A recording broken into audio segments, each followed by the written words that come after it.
All right, y'all wanted to do a Detroit house review. Here we go. So this is the house I grew up in Detroit. And it's funny because it says sold October 2006, and that's actually the year that we left. So the house that we lived in Detroit had a ton of portals open because whenever you would walk around the house, it was obvious you would run into a new spirit every single time. And you'll be like, oh, okay, you're new. So it has to be a door around here somewhere open. And so I remember it was summer break and I went to bed pretty late, but I decided I was, ready. It was time to go to sleep and stuff. So I laid in my bed and I was trying to get to sleep. I closed my eyes, but my blinds are gold plated, so you could see reflections in them. And I remember opening my eyes because I heard someone walking through the hall. But I was like, oh, okay, it's probably my mom because she walk around the house when everybody's sleeping. She start praying. But so I closed my eyes back but I felt something in my stomach. And usually whenever I felt that, that was an indication that it was something bad. So I, of course, did not turn around. So I closed my eyes and I just said, God, please, God, please. And so when I'm saying, God, please, the thing is walking around my bed so it can be like right in front of me. I did not open my eyes, but as soon as I did open my eyes, he was right there in my face. And I was like, oh my God, I was like, Jesus. And I remember when I said Jesus, I was about to scream my mama's name too. But before I even had a chance to scream my mama's name, this big man, he was a big guy, came walking through my room door, and him and that bad thing that walked into my room got to fighting.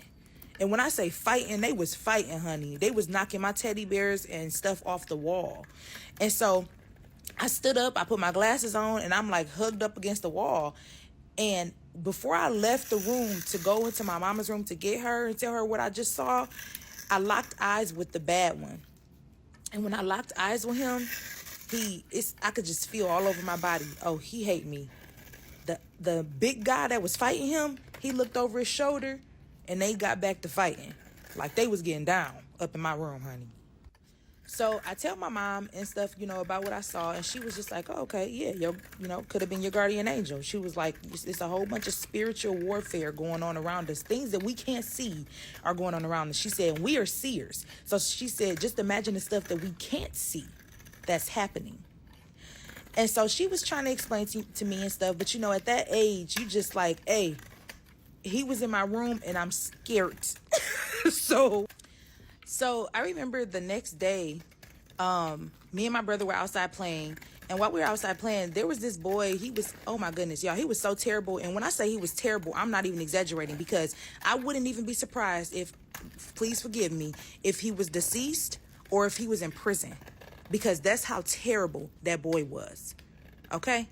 So the boy's grandmother lived down the street from our house. And I remember he used to come down the street and try to bully my brother. Now, I have 3 years on my brother. The boy probably had about 2 years on me. And so I remember he came down the street and he hit my brother. And so I hit him back. So then he hit me. And once he hit me, I went to go get my mama's stick from the garage. Now this stick we walked around with in the neighborhood whenever we went on walks and stuff, because stray dogs and stuff like that. So this was a big old thick stick, and I was about to hit him with it. So when I pulled my arm back and stuff to hit him with it, it hit him upside his head. Now mind you, I didn't get a chance to hit him. Something else hit him. And so as soon as the stick hit him upside his head, he went running down the street, and I glanced over, and it's this man with his arms crossed. Like he got the most serious look on his face, this spirit with his arms crossed, and he's over there on the side of our bushes. And so I looked, and I was like, ooh, okay. So then probably later on that summer, I remember there was another little boy on the opposite side of our house that he lived down the street, and he was my brother's friend. He was so sweet, such a sweet little boy. His name was Jalen. Wonder how he doing. And so I remember the bully boy and whatever took him to his house, his grandma's house, and he put a pillow over his head like he was trying to suffocate him. So I remember the boy's mom was just like, I'm about to press charges against that boy because he put a pillow over my son's head, and my son said he couldn't breathe and the boy wouldn't let him up. Now, mind you, any kid that does something like that, my first thought is you're either possessed, you're just a straight up terrible person, or there's a demon hanging around you. Because why would you do something like that? But whenever he would come near our house, he would get torn up. I remember, now mind you, at this age, yeah, I could fight, but I was not that strong to where I could punch this boy the way I had punched him this day. So another day he came down the street again trying to pick a fight with me and my brother. We sitting on the porch and we eating our ice cream. So while we sit on the porch, he came walking up to our porch and he slapped the ice cream on my brother's hand. So my brother hit him. And so next thing you know, I hit him because I could see his arm cocked back. But then when he hit me, I fell to the ground. And I saw that man again, the spirit. I saw him again with his arms crossed. But this time he was at the tree and I could see him straight ahead. And so when I punched him, I knocked that boy to the ground. And I was not that strong to knock that big old boy to the ground like that. But I also was not about to back down because you're not about to be hitting my brother. But this punch is almost like somebody was helping me. I tore that boy up with that one punch. But I had guardian angels, me and my brother and my mom, we had guardian angels all around that house because that man, he was definitely a spirit guide. What up, though, y'all? It's just a spooky cousin with another spooky story. Come on, come sit down.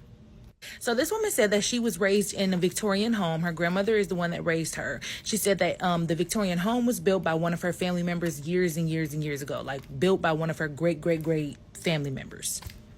So fast forward, she said that she was about 15 years old and she decided that she wanted to go to this school. But this school was extremely expensive. It was a college that she wanted to go to after high school graduation. She told her grandmother about it. Her grandmother told her no, it's too expensive and that she would have to stay home to go to school. So now she's upset and she's like, okay, I got to hurry up and I got to find some kind of job that makes a lot of money so I can go to my school of choice. So she said that she took the whole weirdo thing to her advantage and she went to school and she started telling people that she could communicate with their dead relatives and they believed her. So fast forward to she started doing research on necromancy and Ouija boards. You was really reaching. Like you didn't just like go get a Ouija board. You started thinking about necromancy. I'm scared of you. So fast forward, she went ahead and told her classmates to come over. They come over and immediately she started playing with the Ouija board. She started reading things from the necromancy book. And she said as soon as she started doing that, things started happening in the house. Now, she said when all of this was happening, she heard a high screech. And as soon as she heard that screech, her classmate was knocked out of the chair. And the other three classmates were taken aback, but were so excited that